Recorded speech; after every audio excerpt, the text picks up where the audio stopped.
চট্টগ্রামের চন্দনাইশে অবৈধ ঝুঁকিপূর্ণ ক্রস ফিলিং এর গ্যাস সিলিন্ডারের গুদামে অভিযান চালিয়েছে উপজেলা প্রশাসনের ভ্রাম্যমাণ আদালত। সোমবার রাত 12:30টার দিকে উপজেলার বদরপাড়া রাস্তার মাথার পূর্ব পাশে কাঞ্চনাবাদ ইউনিয়নের পুতুন তালুকদার বাড়ি এলাকায় এ অভিযান চালানো হয়। তার আগেই উপস্থিতি টের পেয়ে পালিয়ে যাওয়ার অভিযানে কাউকে আটক করতে পারেনি পুলিশ।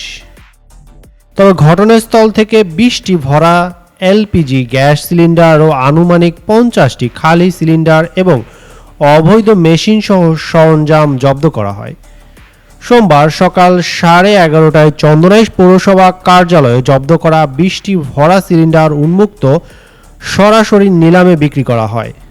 জব্দকৃত 50টি খালি সিলিন্ডার ও অবৈধ মেশিন সহ সরঞ্জাম পরবর্তীতে নিলামে বিক্রি করা হবে বলে ভ্রাম্যমাণ আদালত সূত্রে জানা যায়।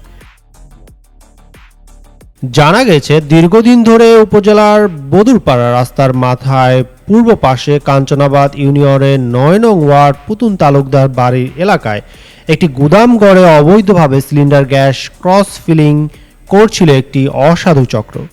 গোপনে এমন সংবাদ পেয়ে সোমবার রাত 12:30টার দিকে অভিযান চালায় উপজেলার সহকারী কমিশনার ও নির্বাহী ম্যাজিস্ট্রেট ঝন্টু বিকাশ চাকমা। অভিযানে লাইসেন্স ছাড়া অবৈধ ঝুঁকিপূর্ণ উপায়ে বড় বোতল থেকে ছোট বোতলে গ্যাস ক্রস ফিলিং করার সত্যতা পায় ভ্রাম্যমাণ আদালত।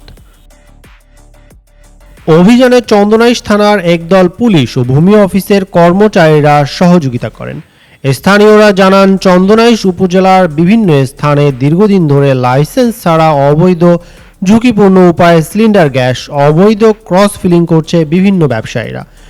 প্রশাসনের কাছে এদের বিরুদ্ধে অভিযান পরিচালনা ও আইনি ব্যবস্থা গ্রহণ করার জন্য দাবি জানান। উপজেলার সহকারী কমিশনার ও নির্বাহী ম্যাজিস্ট্রেট ঝন্টু বিকাশ চাকমা বলেন, লাইসেন্স ছাড়া অবৈধ ঝুঁকিপূর্ণ উপায়ে সিলিন্ডারে গ্যাস ক্রস ফিলিং করে লাইসেন্স প্রাপ্ত বিভিন্ন কোম্পানির নকল স্টিকার ব্যবহার করে সিলিন্ডারগুলো বাজারজাত করার খবর গোপন সূত্রে পেয়ে অভিযান পরিচালনা করা হয়। তিনি জানান, অভিযানে অনেকগুলো বড় বোতল থেকে ছোট বোতলে গ্যাস ক্রস ফিলিং করার সত্যতা পাওয়া গেছে। ঘটনাস্থলে আমরা যাওয়ার আগে তারা পালিয়ে যায়। এ সময় অবৈধভাবে 20টি ভরা এলপিজি গ্যাস সিলিন্ডার ও আনুমানিক 50টি খালি সিলিন্ডার এবং অবৈধ মেশিন সহ সরঞ্জাম জব্দ করা হয়। জনস্বার্থে এ ধরনের অভিযান অব্যাহত থাকবে বলে তিনি জানান।